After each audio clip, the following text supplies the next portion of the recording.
Admission টাইমে আমরা যখন রিভিশন ফেজে চলে আসি তখন আসলে আমাদের এই আগের যে পড়া অর্থাৎ আমরা ডেইলি এক্সামগুলোতে যে টপিকগুলো পড়ছিলাম বা আমাদের যতটুকু পড়া হয়েছিল ওগুলোর উপরে আমাদের mainly model test, subject final, paper final এগুলো দিতে হয়। অর্থাৎ আমরা আসলে নতুনভাবে কোনো কিছু পড়ার সময়টা পাই না আরকি।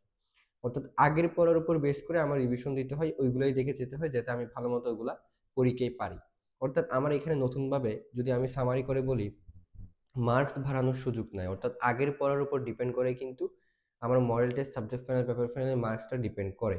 আগে তুমি কেমন পড়ছো এটার উপর বেস করে তোমার মডেল টেস্টের মার্কস আসবে। এমন না যে মডেল টেস্টে তুমি অনেক কিছুই নতুন পড়ে যাইতে পারবা। আসলে পুরাতনগুলা বা যা তুমি পড়ছো ওগুলা পড়তেই তোমার সময় থাকে না। তুমি কিভাবে সবকিছু এত নতুন টপিক পড়ে যাবা যেগুলো তোমার বাদ ছিল বা গ্যাপ ছিল। এখন এখানে মার্কস একটা ওয়েতে বাড়ানো যায়। সেটা হচ্ছে তুমি অনেকগুলো এক্সাম দিচ্ছ। অনলাইনে দিচ্ছ কিংবা অফলাইনে দিচ্ছ হোয়াটএভার ইট ইস।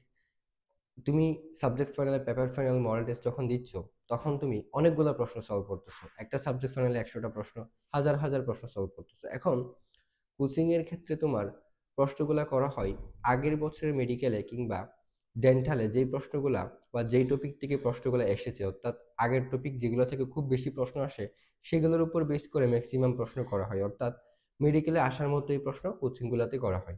এখন তুমি ধরো তোমার মার্কস মোটামুটি আসতেছে বা কম আসতেছে, তো তোমার যেগুলা ভুল হচ্ছে বা তুমি যেগুলা পারতেছো না, সেগুলো তুমি বাসায় এসে ওই প্রশ্নের সাথে রিলেটেড যে টপিকগুলা সেগুলো তুমি ভালো মতো আবার দেখে নিতে পারো।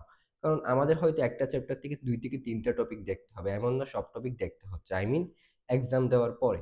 সো মডেল টেস্ট দেওয়ার পরে তুমি এসে যখন প্রশ্ন যেগুলো ভুল করছো কিংবা পারো নাই কিংবা যেগুলো কনফিউশনালি দাগাইছো, সেই টপিকগুলো তুমি যখন তোমার বই থেকে দেখে ফেলবে, তখন ওই যে টপিক যেগুলো আছে সেগুলো তোমার ভালোই ক্লিয়ার হয়ে যাচ্ছে।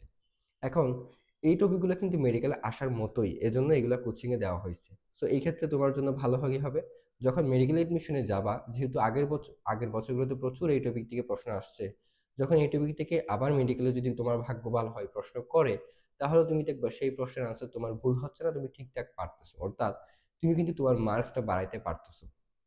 তুমি গ্রাজুয়ালি যখন পরের মডেল কোর্সগুলোতে যাবা তখন কিন্তু এটাও হতে থাকবে। বিষয়টা বুঝতে পারছো? এটাই হচ্ছে তোমার সবচাইতে এই মার্কস বাড়ানোর সবচেয়ে ভালো ওয়ে। অর্থাৎ এটার বাইরে আসলে তুমি নতুনভাবে অনেক কিছু পড়ে আসলে মার্কস বাড়াইতে পারবা না। পুরাটাই তোমার আগের পড়া উইকলি, ডেইলি এক্সামের উপর।